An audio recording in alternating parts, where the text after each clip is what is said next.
À la une, la fusion de plusieurs mouvements depuis la mobilisation de l'UTG Éclairage hier. Les Toucans de Kourou pour le CMCK, les 500 frères contre la délinquance et les Iguanes de Saint-Laurent ont rejoint la ville spatiale aujourd'hui. Une rencontre s'est tenue entre tous les acteurs concernés et les élus cet après-midi. Et parallèlement, les agriculteurs ont maintenu leur barrage devant les locaux de la DAF aujourd'hui. Ils réclament toujours le versement des fonds européens nécessaires à leur activité. Après 2 jours de blocage, ils montent au créneau et annoncent un durcissement dès cette nuit. Et puis la presse s'invite dans les établissements scolaires. Une semaine partout en France et près de 2 mois en Guyane. Aujourd'hui, un de nos confrères a rencontré les collégiens de l'Isofion à Matoury. Mesdames et messieurs, bonsoir et merci d'être avec nous. La journée aura été marquée par ce face-à-face entre gendarmes et manifestants sur la route de l'Espace ce matin aux alentours de 10 h. Plusieurs membres des syndicats et collectifs mobilisés, mais aussi des élus et des citoyens tentant de rejoindre le CSG. Le ton monte entre les deux parties. Des bombes lacrymogènes sont envoyées sur les manifestants pour les tenir à distance de la base spatiale. Natacha Maltaverne était sur place. Voyez plutôt son reportage. Il est environ 9h30 lorsque les 500 frères et des membres du collectif des Iguanes prennent la direction du rond-point de la Carapa. Ici, le piquet de grève est tenu depuis hier par l'UTG Éclairage et le collectif des Toucans. Les manifestants décident alors de marcher en direction du CSG avec l'intention de rencontrer le directeur du CNES. Très vite, ils se retrouvent face à face avec les forces de l'ordre. Les gendarmes les somment à plusieurs reprises de repartir sur le rond-point pour poursuivre les négociations. Une grande partie des manifestants obtempèrent, tandis que plusieurs dizaines d'autres restent au milieu de la chaussée. Les responsables des collectifs tentent de calmer leurs troupes. Ils leur demandent de reculer, ce qu'ils font à petits pas. Le directeur de cabinet du maire de Kourou fait irruption et part à la rencontre des forces de l'ordre. Le dialogue n'est pas possible. Il reçoit du gaz lacrymogène en plein visage. Des grenades dispersantes sont tirées à plusieurs reprises par les forces de l'ordre. Ce face-à-face aura duré plus d'une demi-heure avant que le calme revienne sur le rond-point. Encore une fois, l'État nous montre que nous ne sommes pas protégés. Les voleurs, les bandits, eux, ils sont protégés puisque nous cessons de réclamer les moyens pour protéger la population guyanaise qui se fait assassiner, tuer. Et la réponse, la réplique, c'est l'attaque fulgurante des forces de l'ordre contre des collectifs et des associations qui revendiquent une rencontre avec le directeur du CNES. Quelques minutes plus tard, les leaders des collectifs apprennent qu'ils obtiendront un rendez-vous dans l'après-midi avec le préfet, l'ARS, le directeur du CNES, le PDG d'Ariane Espace, le président de la CTG. L'UTG Éclairage a refusé que le directeur régional d'EDF participe à la réunion. On est reçu par les hauts responsables, comme on dit. Donc nous ferons part de nos doléances, nous écouterons ce qu'ils nous auront à dire. Et par la suite, après, nous verrons si c'est bon ou pas ensemble et nous déciderons de la suite. Chaque collectif, chaque personne, chaque entité, on va dire, c'est ce qu'elle a à mettre sur la table. Donc nous attendons les réponses, nous les écouterons. Et par la suite, nous déciderons ensemble de ces dites réponses-là. La nouvelle est annoncée aux manifestants. Pour leur leader, c'est un premier pas. Vous savez, ça qui passe ces jours-là, nous avons commencé à écrire une page de l'histoire de la Guyane. On a commencé parce que peut-être il y a qui écrit toujours d'ailleurs. Moi, je prends conscience que ça qu'a fait ce jour-là, ça n'a pas jamais fait. Mon cas dit toutes ces communes comme ça, pour venir Kourou, pour nous régler le problème de la Guyane, l'intérêt général. Et ça, je crois qu'on l'a tous compris. Oui. On l'a compris ou pas? Oui. Et je vous le disais en titre, tous les représentants des manifestants ont été reçus à la mairie de Kourou cet après-midi. Le président de la CTG, le directeur du CSG, les parlementaires, le préfet étaient présents. Des représentants également du CMCK, de l'entreprise Endel, mais aussi d'EDF. Une rencontre sous haute tension et qui a duré plus de 2 heures et suivie pour nous par Jonathan Lariot. Jonathan, vous êtes en ligne avec nous. Expliquez-nous ce que ça donne au final après 2 heures de conversation. Oui, bonsoir Kessie, bonsoir tout le monde. Alors donc là en ce moment, tout de suite, je suis sur le piquet, en fait, donc le rond-point de la Carapa, où sont réunis donc les différents manifestants, les différents collectifs et tous ceux qui ont participé en fait à cette journée. Donc il y a aussi du public. Alors la journée a été assez mouvementée. Donc après les grosses manifestations, l'affrontement de ce matin, on a eu donc droit à cette réunion, donc cet après-midi, une réunion qui a duré en longueur, qui a même pris beaucoup de temps à se mettre en place, puisque au final elle était prévue à 2h30, mais elle n'a commencé véritablement qu'à partir de 16h, puisque les personnes qui étaient conviées n'étaient ou pas là, ou pas encore sûres en fait. Donc ça a été tout un mouvement, une délibération afin de pouvoir commencer cette réunion. Elle a duré plus ou moins 2 heures. À la fin de ces 2 heures-là, donc les propositions donc des différents collectifs ont été écoutées, un échange assez vif, assez électrisant. On a pu l'observer, mais que de dehors, puisque la presse a été refusée en fait à l'entrée de cette réunion. Tout a été fait à huis clos. La population aussi n'y avait pas accès. Et le plus important, c'est surtout à la fin. Donc après ces 2 heures donc de réunion, le collectif des Toucans avec les manifestants se sont retirés pour concertation. Au bout d'une dizaine de minutes, ils sont revenus dans la salle et annoncent en fait donc aux représentants, aux élus, aux différents organismes dans la salle que les revendications, que les réponses plutôt qui leur ont été données n'étaient pas suffisantes et qu'ils quittaient donc la salle. Et donc le mouvement est maintenu. Oui. Et donc le mouvement sera finalement maintenu. Alors le mouvement sera maintenu. J'ai en ce moment avec moi José Mariema, le président du collectif des Toucans. Donc pour un petit résumé et peut-être un point justement pour savoir qu'est-ce qui va se passer justement dans la journée de demain et quels sont les plus amples détails peut-être sur ce qui a été dit durant cette réunion. Je vous le passe tout de suite. Merci, on vous écoute. Oui, bonsoir Casey, bonsoir à la population de la Guyane. Bonsoir Monsieur Mariema.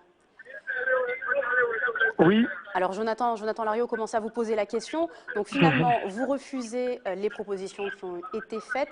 Qu'est-ce qui va se passer à partir de maintenant? Alors contrairement à ça, il n'y a pas eu de proposition en fait. On a évoqué un certain nombre de revendications dans chaque secteur problématique en Guyane. Et suite à cette présentation de revendications, nous n'avons eu aucune réponse satisfaisante de la part de nos élus et de la part aussi de l'État. Et c'est pour cela qu'aujourd'hui, nous avons rompu la discussion puisqu'on nous faisait tourner en rang. D'accord. Donc, c'est-à-dire qu'aujourd'hui, là, ce soir, est-ce qu'on peut dire également que tous les collectifs et les syndicats représentés lors de cette réunion étaient raccords sur les revendications? Parce que, comme l'expliquait tout à l'heure Jonathan, il y a eu quand même des difficultés à se mettre en place. Oui, alors que la population, que je rassure la population guyanaise, il n'y a pas eu de difficultés entre les collectifs. Il y a eu des difficultés sur des personnes qui n'étaient pas conviées à cette réunion, d'accord, et qui n'ont pas voulu laisser de la place aux 500 frères pour pouvoir participer au débat. D'accord. On avait juste demandé à ces personnes-là de se reculer et ils n'ont pas voulu. Et du coup, on est resté à tourner en rond. Alors, qu'il n'y ait pas d'amalgame, tous les collectifs ici présents sont unis. Il n'y avait pas de problème entre collectifs. C'est avec des personnes qui n'étaient pas conviées. Et restent mobilisés, en tout cas, vous commenciez à le dire, Monsieur Mariema. Les réponses n'ont pas été apportées par rapport aux revendications. Alors, quelles étaient-elles finalement? Qu'est-ce qu'on vous a apporté ce soir comme réponse? Aucune réponse. Aucune réponse, que des blablas, que des beaux discours que je pense que les Guyanais entendent depuis des dizaines et des dizaines d'années. Et je pense qu'aujourd'hui, on en a marre. Aujourd'hui, on dit stop. Aujourd'hui, on dit aux politiques et on dit à l'État surtout de prendre leurs responsabilités. Par rapport à ce qui s'est passé ce matin, je veux revenir un petit peu dessus. Quand on a fait la marche pour pouvoir accéder au portail pour demander audience au directeur d'Ariane Espace, au PDG d'Ariane Espace et au directeur du CSG, nous avons été pris à partie par les forces de l'ordre. Aujourd'hui, je vais vous dire, et je dirai à toute la Guyane, que c'est une victoire. C'est une victoire pour nous, c'est une victoire pour la Guyane. Aujourd'hui, on a pu voir que l'État, quand il veut mettre de la sécurité, ils peuvent le faire. Voilà. Et c'est un point sur lequel vous allez continuer d'insister dans les prochains jours. Oui, voilà, nous allons vraiment insister parce qu'on nous a fait des sommations, il y a eu des centaines et des centaines de militaires, même vos journalistes qui étaient sur place ont été pris pour cible par ces forces de l'ordre. C'était du nettoyage, on débarrasse tout le monde. Même les élus de Kourou ont été gazés sans aucun motif. voilà, on était vraiment là pour faire entendre notre voix, mais apparemment, c'est pas possible. Donc pour l'instant, vous le disiez, Monsieur Mariema, statu quo. On vous retrouve donc demain mobilisé toujours à Kourou. Voilà, oui, et ça va évoluer. On demande à la population de venir nous rejoindre, de toutes les communes de Guyane, et de venir nous porter leur soutien.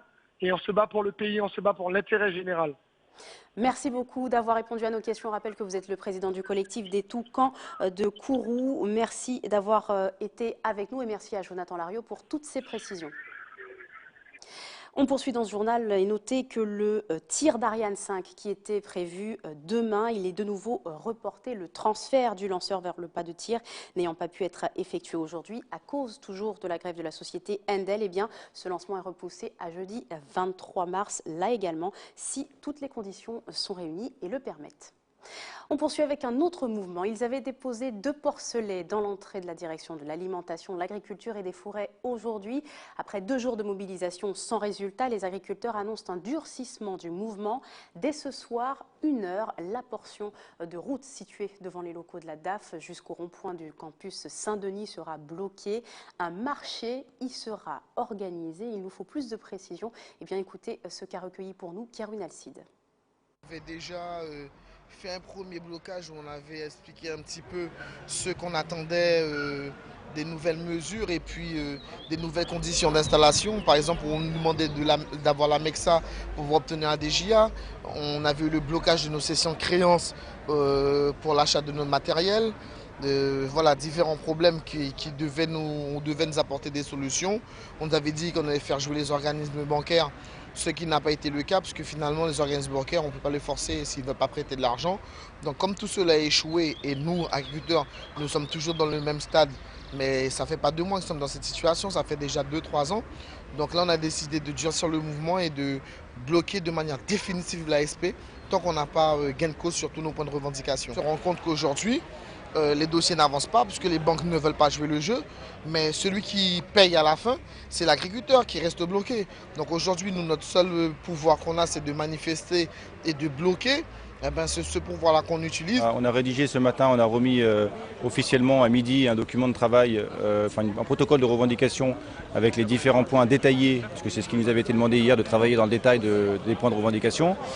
Aujourd'hui, il est 4h30 après avoir remis ce protocole-là, il n'y a toujours rien de concret. Il n'y a aucune discussion qui a eu lieu. Donc aujourd'hui, on renforce la mobilisation. On va dire la manifestation va se durcir. Nous sommes déterminés à faire avancer nos points de revendication. Comme je le répète, on pourrait croire que des fois, il y a beaucoup de points de revendication, c'est très compliqué. Non, ce qu'on demande, c'est très simple. Il y a des choses, c'est des discussions qui sont concrètes, qui sont simples à mettre en place. Dans les points de durcissement, nous aujourd'hui, on garde notre ligne de conduite. On fait appel à la mobilisation générale. On demande aux citoyens et aux citoyennes de Guyane, à la population, de nous rejoindre. Donc on a décidé, les agriculteurs, les producteurs maraîchers ont décidé aujourd'hui de venir commercialiser leur production devant l'administration de l'agriculture et de la forêt, devant le parc Crébar. Ce sera un marché solidaire. Il y aura l'ensemble des producteurs. On a demandé aux producteurs de Cayenne de venir nous rejoindre ici sur le point devant leur administration, de sorte que la population se soit sensibilisée à ça. C'est un marché solidaire, donc il y aura l'ensemble des produits qui seront présents. Et le but, c'est effectivement de montrer qu'on est présent, qu'on est déterminé et qu'aujourd'hui, personne n'a prévu de lâcher quoi que ce soit. Et en bref, vous le savez, la Régie communautaire des transports a rejoint aujourd'hui la vague de mouvements sociaux qui traverse la Guyane. Une grève a été enclenchée ce matin par une intersyndicale CDTG-FO pour dénoncer des dysfonctionnements et de mauvaises conditions de travail. Aucun bus n'a quitté le hangar de la Madeleine depuis ce matin et les locaux de la CACL sont également bloqués. Le pacte d'avenir était signé la semaine dernière en présence de Ségolène Royal, une avancée inattendue obtenue à moins de 40 jours de l'élection présidentielle. La 4e vice-présidente de l'ACCIRG, Karine Sinaï, a participé aux négociations avec la ministre de l'Environnement. Un échange déterminant selon elle pour la sortie de terre de cette nouvelle version du pacte d'avenir proposée par François Hollande. Elle s'explique au micro de Kerwin Alcide. Je lui ai parlé surtout au-delà du membre. En tant que membre de la CCIRG, je lui ai surtout parlé en tant que mère et citoyen. J'ai venu lui faire comprendre la problématique qu'on avait en Guyane au niveau de la santé. Je lui ai parlé de mon fils qui avait été à l'hôpital et qui n'avait pas vu que son poignet était cassé et qu'il est reparti de là avec un Doliprane. Le fait que le pôle femmes-enfants l'a tellement attendu que souvent, quand nous accouchons, on tire dans les couloirs et que maintenant, nous voyons un bloc chirurgical qui se met juste au-dessus. Que le fait que le CMK à Kourou était en train d'être vendu, privatisé, donc le service de santé se détériorait. Le fait que les ambulanciers n'étaient pas payés depuis 2015, donc des délais de paiement énormes. Je lui ai parlé aussi du fait que la CTG avait beaucoup de difficultés à nous payer, en tout cas mon corps de métier, c'est-à-dire transport de personnes. Et je lui ai parlé du mouvement des 500 frères, de l'insécurité, du fait que dans une ville comme Paris, où il y avait quand même du terrorisme, où ils avaient quand même un risque plus important que nous, sur le papier, de se faire tuer, en Guyane, nous connaissions tous un frère, une sœur, un ami qui avait été victime de braquage. Il ne semblait pas trop comprendre pourquoi la Guyane se révoltait, pourquoi il y avait ce mouvement de foule, pourquoi les socioprofessionnels barraient la CTG, pourquoi les socioprofessionnels barraient la préfecture. Je lui ai dit qu'on attendait un geste fort de la part de l'État, parce que je savais pertinemment qu'elle, en tant que ministre, n'avait pas les solutions toutes, parce qu'elle est quand même ministre de l'écologie. Il était un peu fort. Je lui ai dit, nous, citoyens, avons l'impression que vous êtes venus 3 jours en vacances. Et je dis, je suis désolée, Madame la Ministre, ce n'est pas insultant, mais c'est la vision que nous avons. Et là, nous avons des gros problèmes. Aucune perspective au niveau du travail, puisqu'on travaille, on n'est pas payé. Et même certains corps de métier au niveau de la commande publique, parce que malheureusement, en Guyane, on dépend encore beaucoup de la commande publique, aucune perspective d'avenir. Donc, je pense qu'elle a été sensible au fait que je sois maman, chef d'entreprise, voilà, mère et citoyenne avant tout. Je pense que ça l'a émue. Et le pacte d'avenir sera également au cœur d'une réunion publique demain après-midi organisée par la Chambre de commerce pour présenter donc les enjeux du document et discuter de l'avenir de la Guyane. Ce sera en présence du président de la CTG à la Chambre de commerce à partir de 18h30. Autre rendez-vous proposé cette fois par le comité Drapeau pour fêter ses 50 ans. Le mouvement donnera demain une conférence sur le thème du panafricanisme avec en invité de Marc Kvila Shabazz, une des filles de Malcolm X, et l'historien conférencier américain Runoko Rashidi. Conférence qui se tiendra à 18h30 également à la Chambre de commerce. Petit aperçu avec Runoko Rashidi, interrogé par Ayodele Sharma. Lors de l'un de mes récents voyages, j'ai passé beaucoup de temps en Estonie. J'ai pu découvrir des gravures de saints d'origine africaine. En Estonie, il existe un endroit nommé la Maison de la Confrérie des Têtes Noires. Cela remonte à l'histoire des commerçants du Moyen-Âge. Leur saint patron est un saint noir, Saint Maurice. De voir dans un endroit comme l'Estonie où il y a eu très peu d'immigration africaine, un noir a été élevé au rang de saint, je trouve cela très profond. Le message que je veux transmettre, c'est que nous avons une histoire qui va au-delà de l'esclavage et de la colonisation. Nous devons être fiers de qui nous sommes. Et cela passe par une profonde connaissance de notre contribution à l'histoire de l'humanité. Plus nous aimerons notre histoire, plus nous aimerons nous-mêmes. En ce moment dans le monde, y compris aux États-Unis, je pense que nous avons vraiment besoin d'amour propre. Aux Antilles, à présent, c'est aujourd'hui qu'a débuté l'opération Richter Caraïbes 2017. Pendant 4 jours, des équipes venues de plusieurs pays européens et les services de sécurité de l'archipel en Guadeloupe vont tester l'ensemble de la chaîne opérationnelle de secours. Car en cas de séisme majeur ou de tsunami en simultané avec la Martinique et Saint-Martin, parmi les populations plus vulnérables figurent les écoliers, bien sûr. Ils ont également donc été intégrés au processus. Ainsi, de nombreux enfants des écoles situées sur le boulevard de Bainbridge ont été évacués ce matin. Une simulation suivie par Isabelle Hameau. Un séisme de 8,7 sur l'échelle de Richter vient de secouer l'arc antillais. Dans cette école, le signal est lancé pour rassembler les élèves dans la cour centrale, avant de les évacuer au lycée de Bainbridge, point de rassemblement en hauteur en cas de tsunami. Ils doivent se mettre sur les côtés de telle façon de laisser dégager en permanence les voies de circulation. Nous étions préparés à recevoir effectivement les écoles qui se trouvent en contrebas en cas de tsunami. Donc ce qu'il faut, c'est être présent, accueillir et guider les élèves de telle façon qu'on puisse quand même faire en sorte que les voies de dégagement soient totalement inoccupées. L'exercice initial prévoit de nombreuses victimes et sans-abri nécessitant des renforts de l'Europe vers les Antilles. L'exercice à notre niveau est terminé, mais au niveau du SDIS et également au niveau de la préfecture, la remontée des informations se fait actuellement. Les élèves, quant à eux, sont préparés à ce type de scénario. Chaque année, 3 exercices d'évacuation sont revus.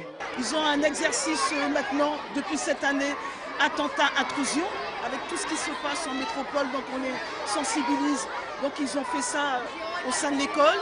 Ils ont des exercices aussi évacuation incendie, évacuation séisme. Et aujourd'hui, il y avait 2 parades. Ils ont fait premièrement l'exercice évacuation séisme.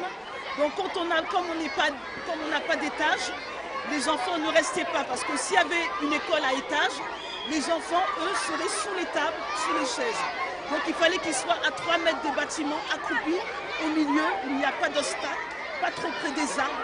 Et ça a été respecté, vous voyez. Un scénario le plus réaliste possible de l'exercice Richter Caraïbes 2017, l'occasion pour les acteurs locaux de tester leur dispositif de gestion de crise. Et parce qu'elle jouera probablement un rôle important en cas de scénario catastrophe, la communauté informatique était elle aussi mobilisée. Une trentaine de volontaires d'une association ont aménagé un bus totalement transformé en cellule de gestion de crise au quartier Convenance à Baie-Mahault. Reportage Linda Kayarsi. L'alerte tsunami déclenchée, ces lycéens ont rapidement cherché à atteindre le point le plus haut, ici Convenance, à Baie-Mahault. Sur place, toute l'équipe de Fab Lab, amoureux des nouvelles technologies. Ils leur prodiguent les premiers conseils pour rassurer leurs proches. Vous avez tout le matériel électrique, électronique, informatique ou numérique qui va nous permettre de communiquer entre nous, entre survivants, avec les personnes qui ont survécu. Ça peut être un truc tout simple, une vieille radio. D'accord ? Il faut savoir que, par exemple, si on a une radio émettrice, les avions ont un canal d'ondes radio toujours à disposition. Donc leur envoyer un signal de secours. Bien sûr, il faudra tout d'abord recenser un à un ces lycéens, nom, prénom et tout autre renseignement très utile pour les identifier. Et on veut savoir si tu as des compétences particulières qui pourraient nous aider en téléphonie, sport, c'est vraiment. Par deux, ouais, voilà. Ok. Collez-vous à ce groupe-là. D'accord, merci. Suivant. Voilà. Vous faites partie de ceux qui ont respecté les consignes de sécurité et qui ont eu le temps d'arriver sur le site refuge de Convenance. Donc félicitations, vous n'êtes pas morts. S'en suivra divers enseignements sur la survie en cas de tsunami, boussole pour s'orienter, voire même simple CD pour indiquer sa position, tout un nécessaire. Première chose, un téléphone radio simple. Ça c'est tout bête, c'est pas un smartphone, c'est pas un iPhone, c'est pas un Samsung, c'est un frigidaire, mais c'est un frigidaire qui te sauve la vie. 3 semaines d'autonomie sans appel. 3 semaines d'autonomie. Pas mal, hein? Désormais, il ne reste plus qu'à monter dans ce bus atypique, hub de gestion de crise.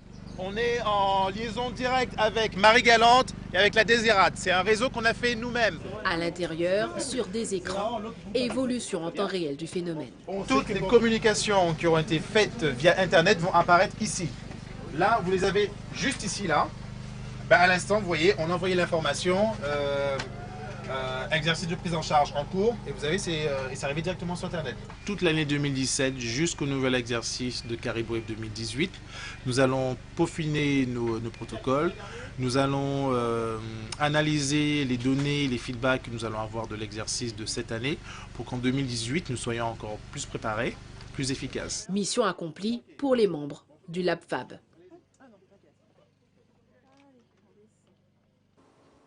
Tout autre chose, la semaine de la presse était lancée hier partout en France, mais en Guyane, cette semaine s'étendra en réalité sur près de 2 mois et demi, un laps de temps durant lequel de nombreuses rencontres entre scolaires et journalistes seront proposées. Ce matin, c'est au collège L'Isophion de Matoury que notre confrère José Blaisès a pu transmettre sa passion, une rencontre organisée par l'Union de la presse francophone et le rectorat de Guyane. Ayodélie Germain. Exercice d'interview télévisé pour ces élèves du club de journalisme du collège L'Isophion. José Blaisès est journaliste depuis 40 ans. Sa pédagogie, l'apprentissage par la pratique. Je les ai considérés comme des journalistes. Alors moi je me suis mis avec eux. Il y a ce que l'on appelle un rédacteur en chef, avec une mission bien précise toute la semaine, ils regardent la télévision, ils vont sur Internet, ils écoutent la radio et ils font des sélections sur l'actualité. Ce n'est plus moi qui parle, ce sont les élèves et chacun de nous doit répondre à la question de la personne. Ce jour-là, j'ai qualifié comme étant le rédacteur en chef. Ah oui, moi je reste persuadé qu'il y en a 2 au moins dans l'atelier qui vont devenir journalistes. C'est le cas de Gabriela, élève en classe de 4e. Précédemment tentée par des études de droit, elle affirme avoir changé d'orientation. Ce que j'aime bien dans le journalisme, c'est qu'on a la liberté d'expression. On peut parler de sujets qui nous intéressent et qui intéressent le public. Et les auditeurs qui sont de l'autre côté de la télévision, qui nous voient, et qui voient ce qu'on présente, que ça les intéresse aussi et que ça les fasse vivre l'action, même s'ils ne sont pas sur place. D'où vient l'info? C'est le thème de la 28e édition de la Semaine de la presse et des médias à l'école. Cette rencontre entre professionnels des médias et scolaires est le fruit d'un partenariat avec la toute nouvelle section guyanaise de l'Union de la presse francophone, lancée en février dernier. Cette année, avec M. Franz Montauban, qui est le président de l'UPF Guyane, nous avons pu faire un partenariat pérenne, on l'espère, qui a permis à plusieurs journalistes de s'inscrire pour pouvoir rencontrer des scolaires, se déplacer en nombre pour pouvoir discuter de leur métier. Mais il y a aussi des visites des médias, il y a aussi des participations des élèves à différentes émissions et les enseignants, pendant la semaine de la presse, travaillent sur la structure de la presse, comment se construit l'information, qu'est-ce que c'est en fait qu'être journaliste, mais pas que journaliste, celui qui est devant l'écran, celui qui pose les questions, mais également celui qui monte, celui qui fait les photos, voilà, les maquilleuses, etc. Tous les métiers, on va dire, du monde des médias. Pour qu'un maximum d'élèves puissent profiter de ces rencontres, en Guyane, la semaine de la presse et des médias à l'école se poursuit jusqu'au mois de mai. Et c'est la fin de votre journal. Avant de se quitter, je vous rappelle l'essentiel de l'actualité à retenir ce soir avec la fusion de plusieurs mouvements depuis la mobilisation de l'UTG Éclairage hier. Les Toucans de Kourou pour le CMCK, les 500 frères contre la délinquance et les Iguanes de Saint-Laurent ont rejoint la ville spatiale aujourd'hui. Échauffourée avec les gendarmes et réunion infructueuse avec les acteurs concernés, le mouvement se poursuit. Parallèlement, les agriculteurs ont maintenu leur barrage devant les locaux de la DAF aujourd'hui pour réclamer le versement de fonds européens. Après 2 jours de blocage, ils annoncent un durcissement dès cette nuit. Et puis la presse s'invite dans les établissements scolaires, une semaine partout en France et près de 2 mois en Guyane. Aujourd'hui, un de nos confrères a rencontré les collégiens de l'Isofion à Matoury. Merci de nous avoir suivis. Ne manquez pas l'information nationale et internationale avec le 20h de TF1. Ce sera juste après votre météo. Quant à nous, on se retrouve demain soir. Très bonne soirée à vous.